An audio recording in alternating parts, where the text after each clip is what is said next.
The tide carried ghosts through Charleston. Every dawn, when fog still hid the city's scars, a copper-furred dog appeared at the edge of the old river dock and waited. The years had turned his coat grey, but not his devotion. Locals called him Rust, the name once shouted by a fisherman who never came back from the storm of 1954.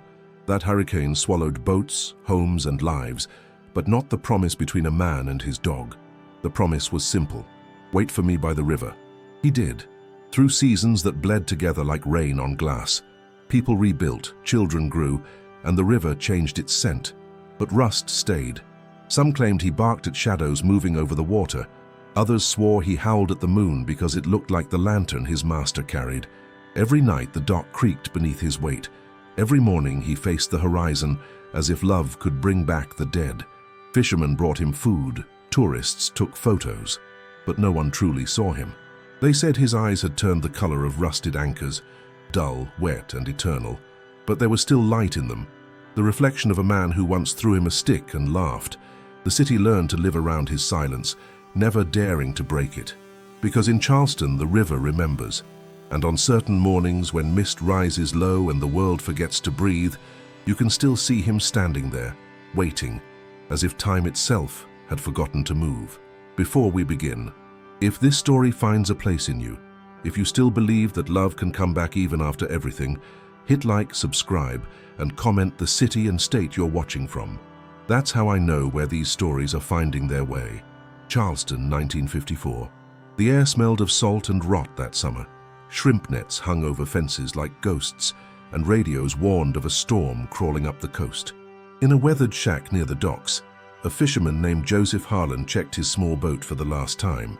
He was a man built by the sea, skin like driftwood, eyes grey as morning fog, and his only companion was a dog with copper fur and quiet eyes.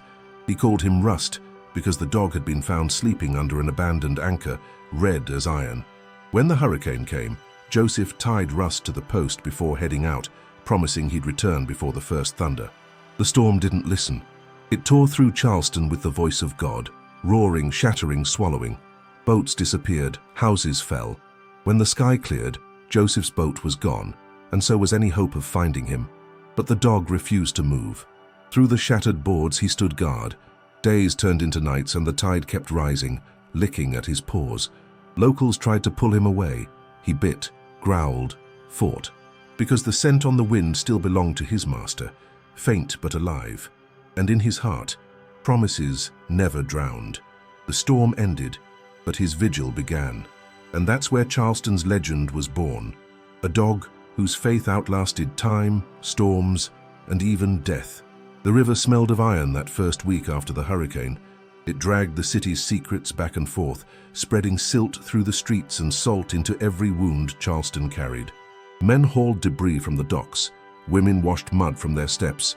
But one shape remained unmoved, the copper dog, thin as rope, watching the horizon where his master had vanished.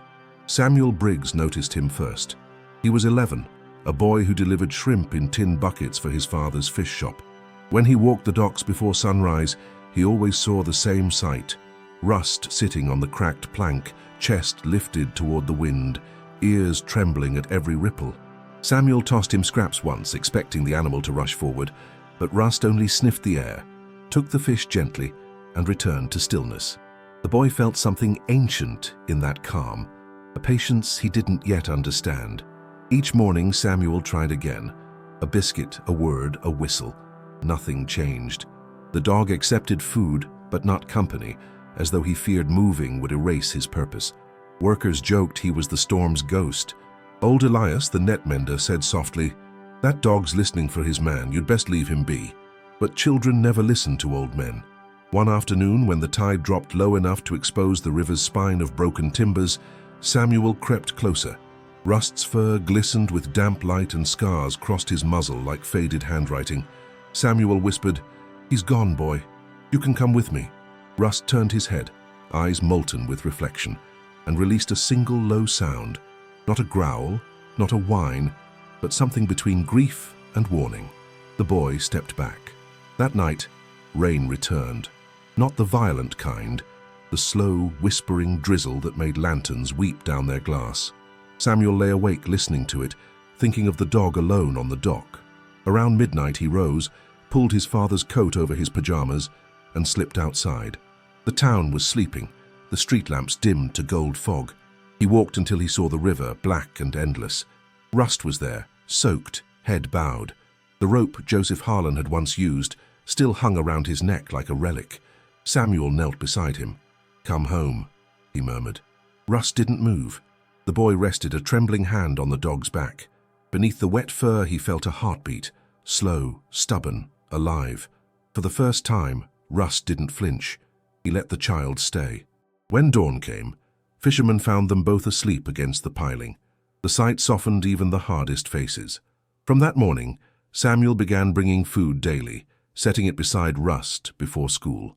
People noticed, and soon small offerings appeared. A crust of bread, a slice of smoked fish, even flowers pressed between stones. The dock turned into a shrine of quiet kindness. Yet not everyone loved what they couldn't explain. Some men claimed the dog brought bad luck. "Storm won't be the last," muttered Captain Doyle, whose boat had splintered that year. "As long as that beast waits, the river will stay hungry." Superstition grows like mold, silent and fast. Weeks later, a fight broke out near the docks after dark. Sailors drunk on rum stumbled close to Rust's spot, kicking bottles into the water. When one of them tried to shove the dog aside, Rust lunged, teeth flashing white in moonlight. The man screamed, stumbled, and fell into the river. The current caught him before anyone could react. By the time rescuers dragged him out downstream, he was blue and still. The town divided overnight. Half said the man's own cruelty cursed him. The other half whispered the dog had turned killer. Sheriff Haynes wanted Rust removed. Samuel begged his father to intervene. The old fishmonger sighed and spoke to the sheriff himself. "He's done more good for this town than harm," he argued. "He's just protecting what's his." Reluctantly, they let the matter rest. But fear lingers longer than reason. From then on, people crossed the dock with a trace of awe, hats lowered, steps light, as if passing a grave. Winter arrived without mercy. Ice filmed the barrels, and the river froze thinly along its edges. Samuel wrapped himself in wool and still came every day. Rust's breath smoked in the cold, his ribs sharp under the fur. The boy tried to coax him into a crate by the shop stove, but Rust refused, turning back to the water with painful loyalty. One dawn, when frost glittered like sugar over the boards, Samuel found him collapsed. The dog's flank barely moved. Panic seized the boy. He scooped Rust's frail body into his arms, ignoring the weak protests, and carried him home. His father frowned but said nothing. Sometimes mercy breaks even stern men. For 3 days, Rust lay by the hearth, eyes half closed, breathing shallowly. Samuel stayed near, feeding him warm milk, whispering stories about the river, about a master who might yet come walking through the door. On the 4th day, Rust rose unsteadily, limped to the door and scratched. "You'll die out there," the boy pleaded. Rust looked back once, and that glance held centuries of instinct. Then he stepped into the snow and disappeared toward the docks. Samuel followed barefoot until pain stopped him. He watched Rust vanish into the white mist, the same way Joseph Harlan had once vanished into the gray. When the thaw came weeks later, the townsfolk saw him again, thin but alive, standing exactly where he always had. Rumors spread faster than spring flowers. "He's part spirit now," said a woman at the market. "The river keeps him fed." In time, the story reached visitors. Writers came, sketching the lonely dog by the tide. Photographers knelt in silence, cameras clicking like prayer beads. Newspapers printed headlines, "The Dog Who Waits." Charleston found new pride in his faith, and Rust endured the attention with quiet dignity. But fame brings its own weight. Children tried to pet him, tourists to pose beside him. Rust tolerated most until one evening, a camera flash startled him.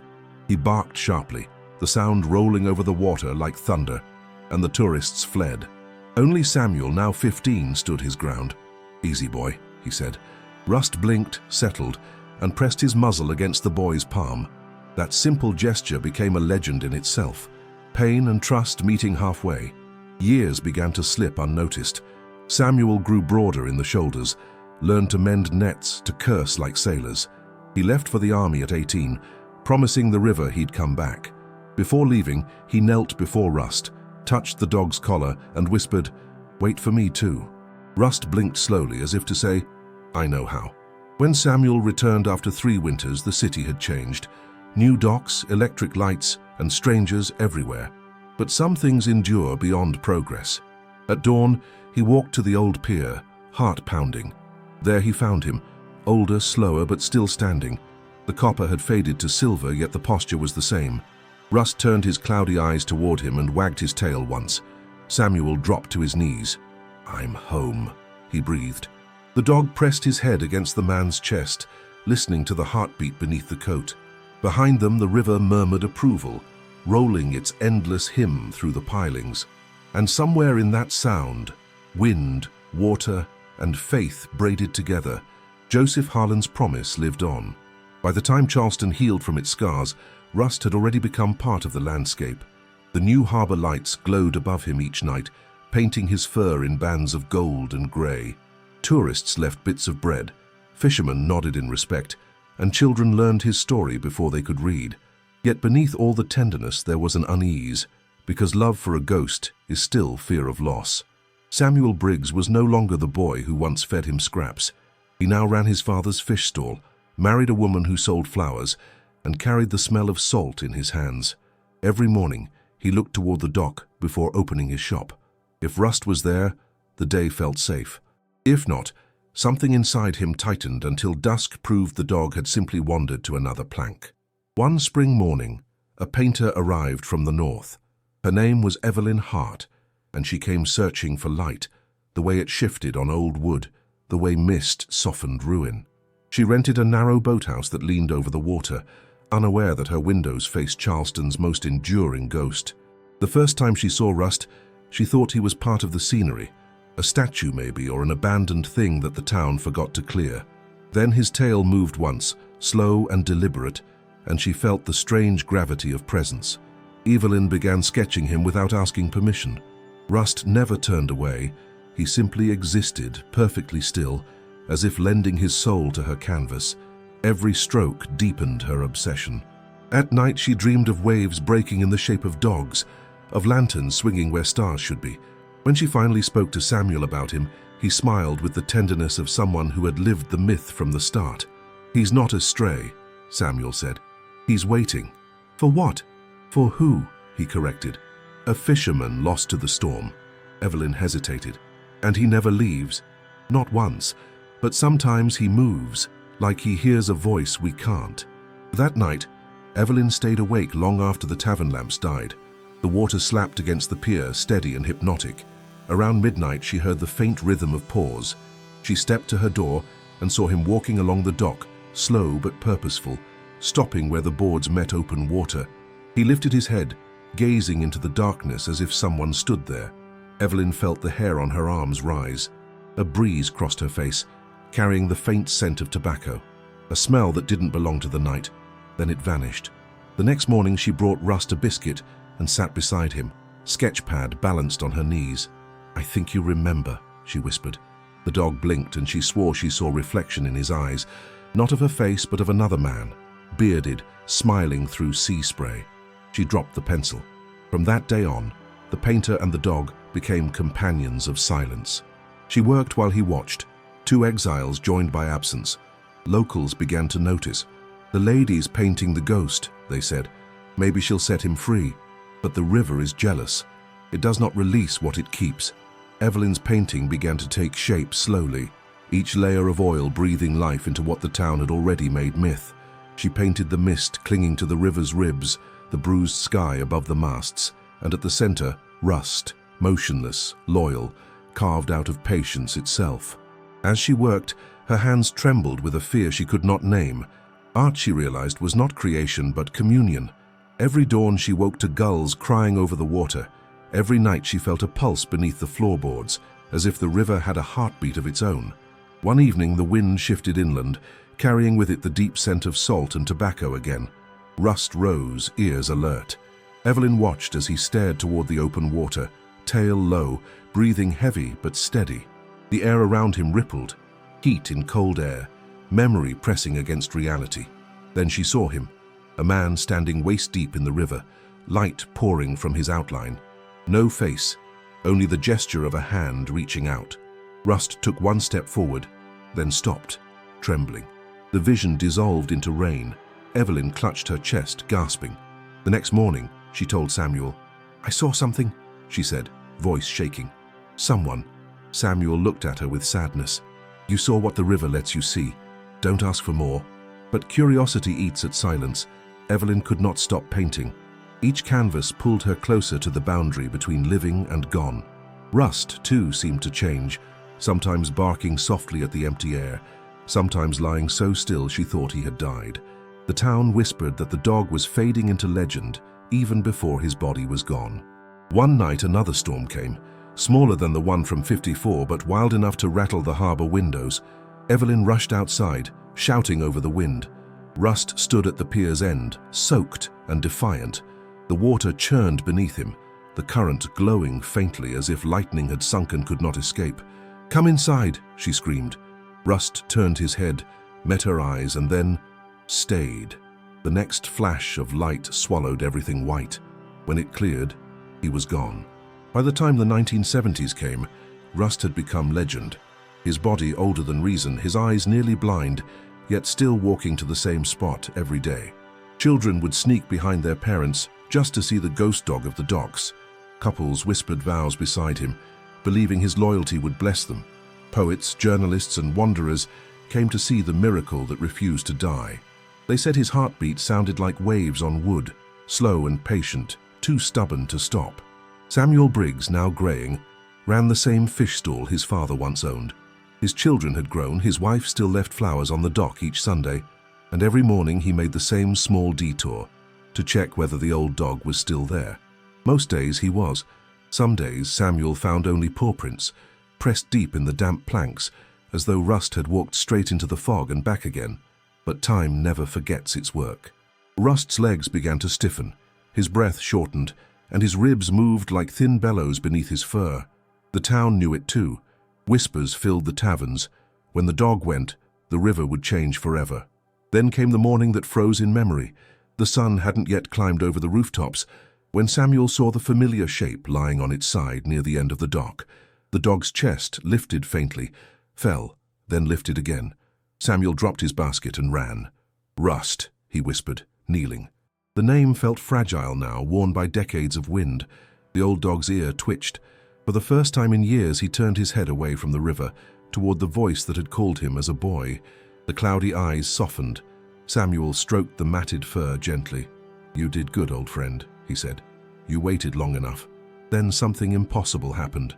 The water beneath the dock began to glow, not with sunlight, but with its own faint radiance, pale silver, shifting, alive. Ripples formed in circles that did not touch the wind. Out of that shimmer rose the outline of a man's hand, translucent but strong, reaching upward as if breaking through glass. Rust's tail moved once, his eyes fixed on that light, and his body tensed with a memory older than pain. He stood, trembled, limped forward. "Wait!" Samuel reached for him, but the old dog slipped from his hands and stepped straight into the river. The glow widened, swallowing reflection and shadow alike. Rust walked until the current reached his shoulders. The water folded around him soundlessly like a door closing. Samuel shouted his name. The echo came back, a bark, low and distant, but it didn't fade with distance. It simply ended, like breath held too long. For days they searched. Men dragged the riverbanks, lanterns swaying in the dark. They found nothing. No fur, no bone, no collar. Only paw prints leading to the edge and vanishing there. The town fell into mourning as if they'd lost a person. The dock became a shrine again, candles flickering in the wind. Children drew pictures of him. Fishermen poured a drop of rum into the water before each trip, and someone, no one knew who, placed a single wooden plaque at the plank's end. He waited. But the story didn't end with loss. Weeks later, on a dawn heavy with fog, Samuel walked the dock alone. The tide was still, the world quiet enough to hear the hum of oysters below. Then he heard it, a sound too familiar to mistake, a low rhythmic thump of paws on wood. He turned. The dock was empty, but the air shimmered slightly, the way it does above heat, and there, near the edge, he saw wet paw prints appearing one by one, walking toward the water, stopping where they always stopped. The scent of salt and tobacco returned, faint but undeniable. Samuel smiled through his tears. "You're home, aren't you?" he said softly. The river answered with a ripple. From that day, the legend deepened. Fishermen claimed that when fog covered the harbor, a ghostly dog walked beside their boats, guiding them away from rocks. Others swore they heard soft barking from under the bridge just before storms, warning them back to shore. No one feared the sound. It became Charleston's second heartbeat. Evelyn Hart's painting, The Faithful, was rediscovered that same year in a gallery down King Street. Its surface had darkened, the oil cracked with time, but the figure of the dog still glowed faintly in the lamplight. Locals lined up to see it, whispering prayers and stories. Some swore that the dog's eyes seemed to follow them out of the room. By winter, the city council decided to honor him officially. They rebuilt the old dock, naming it Harlan's Point, after both man and beast. A bronze statue was cast, a fisherman's hand extended, a dog's paw raised to meet it, forever just an inch apart. At the unveiling, Samuel stood beside his daughter, holding back tears. "It's not enough," he murmured, "but it's something." That night, long after the crowd left, he returned alone. He placed a single catfish on the planks, sat beside the new statue, and listened. The moon floated over the river like an unblinking eye. Then faintly he heard the sound again, the rhythmic tap of paws crossing the wood. He closed his eyes. "Good boy," he whispered. The air shifted, warmer for a moment. Then the sound faded, leaving only the endless conversation between water and wind. Years later, when Samuel himself passed, his daughter scattered his ashes at Harlan's Point. Locals say that every year on the anniversary of the hurricane, two shapes appear in the fog, a man with a fisherman's hat and a dog walking beside him, both outlined in faint gold. They stop at the dock, look toward the city, and disappear with the dawn. Whether the story is miracle or memory no longer matters. The people of Charleston learned something from the river and the dog it carried. Love, once sworn, does not drown. It changes form. It becomes the tide itself, coming, going, and always returning. Decades blurred together like layers of river silt, yet Charleston never stopped speaking Rust's name. Children learned his story before they learned to swim. Fishermen left offerings of bread and tobacco on the dock before each voyage. Newlyweds tied ribbons to the bronze statue at Harlan's Point, asking for loyalty as deep as the tide. The river had become a cathedral, and the dog its quiet saint. By the early 1990s, the harbor was modern. Steel trusses, glass towers, electric light washing away the fog. But every dawn, the locals swore they saw a shimmer near the old plank. Sometimes only ripples, sometimes the faint print of paws that vanished with the wind. The city grew louder, but the legend spoke softly, beneath the hum of engines and the chatter of gulls. A young reporter named Clara Hewitt arrived from Atlanta, chasing what her editor called a sentimental piece about a dog and a town that refuses to move on. She expected nostalgia. Instead, she found belief. At the docks, she met Samuel's daughter, now in her 70s, feeding fish to the water. "We don't worship him," the woman said. "We remember what waiting looks like." Clara stayed longer than planned. She began walking the harbor at dawn, notebook in hand, searching for the line between story and spirit. One morning she saw a fisherman freeze mid-cast, eyes fixed on something beyond her view. When she followed his gaze, she saw only fog curling like smoke over the current. The man crossed himself and whispered, "He's here." That night Clara returned alone, voice recorder clutched tight. The moon dragged a silver road across the water. Somewhere below, an unseen current hummed like breath. "If you're real," she said quietly, "let me hear you." For a moment there was only wind. Then came the sound, soft, deliberate. 4 steps on wood, a pause, and one more, lighter, as if an invisible tail brushed the plank. Clara's recorder crackled, though she hadn't pressed play. A low bark trembled through the air, neither close nor far, and the dock beneath her feet pulsed once, like the beat of a living heart. She ran. The next day she returned with equipment, microphones, cameras, skepticism armored as science. The harbor gave her nothing, yet when she played back the tape from the night before, she heard waves, wind, and beneath them a whisper that wasn't hers. Wait, Charleston loved her story. Newspapers called it proof, radio hosts called it madness, but the townsfolk only nodded. They'd heard the same word for years, carried on the tide like prayer. Harlan's Point became pilgrimage. Tourists knelt to touch the plank where paw prints appeared after rain. A preacher built a small chapel nearby, its bell tuned to sound like a distant bark. Clara stayed on, writing a book titled The Dog Who Taught a Town to Wait. She filled it with testimonies, old sailors who swore their compasses steadied when fog closed in, widows who claimed dreams of a copper-furred guardian leading lost souls across the water. It's not superstition, she wrote, it's memory refusing to drown. But Charleston had not yet finished with miracles. The spring after Clara's book came out, the town prepared for the anniversary of the Great Storm. Lanterns were hung along the riverwalk, each carrying a paper tag with a single word: faith, hope, return. Children carried candles through the streets. The elderly stood silently at the docks, faces turned toward the same horizon that had once taken everything. The river looked calm, but everyone in Charleston knew it never really slept. That evening, thunder murmured far off the coast. A small boy named Eli Porter, 7 years old, wandered from the crowd chasing a drifting candle that had slipped from its holder. His mother turned for a moment and lost sight of him. By the time she reached the pier, the boy had vanished into the fog. Shouts echoed across the harbor. Searchers fanned out with flashlights, beams slicing the mist like spears.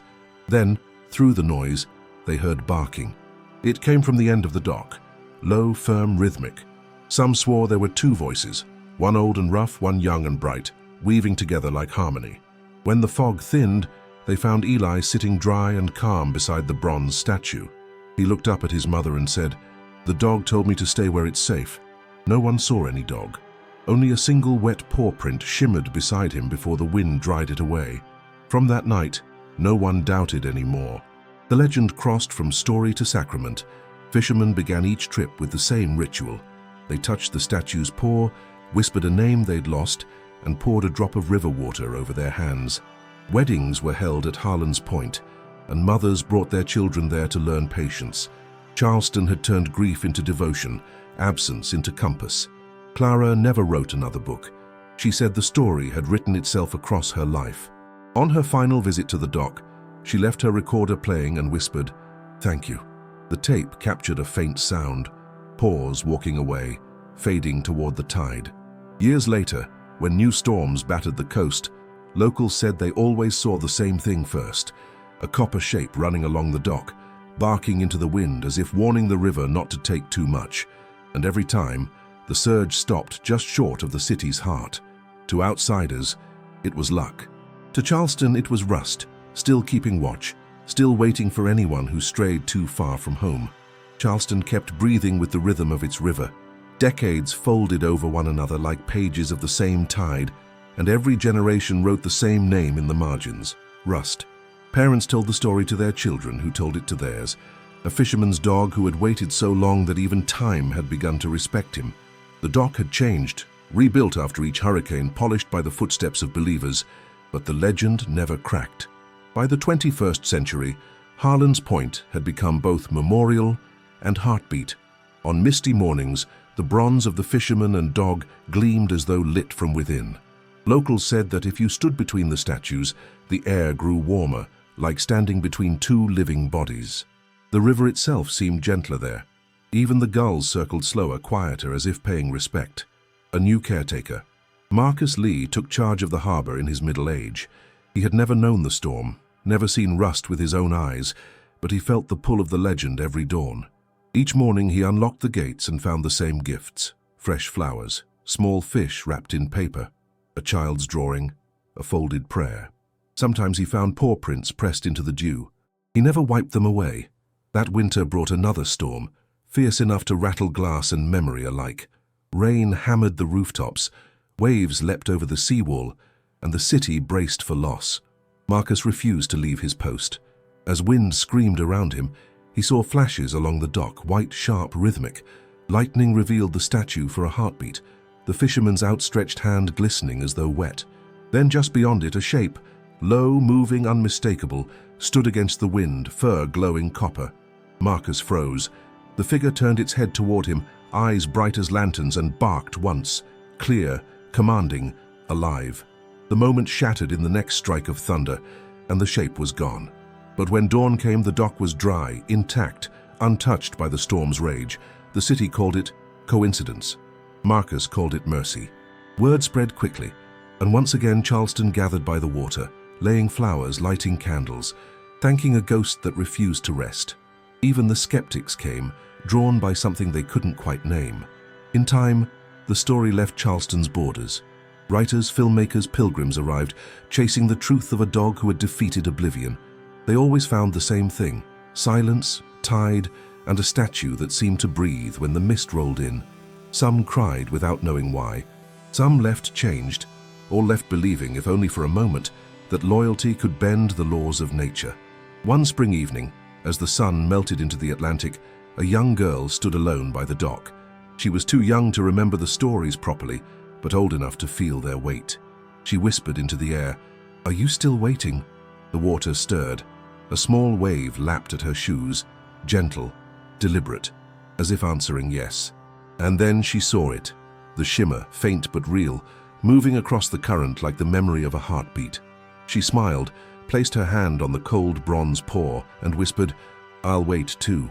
The river held her reflection, and beside it, another, a dog of light standing guard over the endless horizon. Because love, once sworn, never truly ends. It only changes shape, into wind, into water, into story. And in Charleston, that story is eternal. At Harlan's Point, the tide still rises and falls like a slow, forgiving breath. Fishermen still whisper thanks before they cast their nets. Children still run their fingers along the bronze fur of a dog they never met.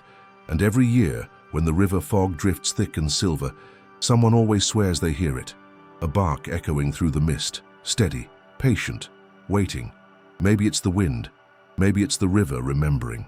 But somewhere beneath that water, in the heartbeat of the tide, two souls still keep their promise. The man who went to sea, and the dog who waited by the river.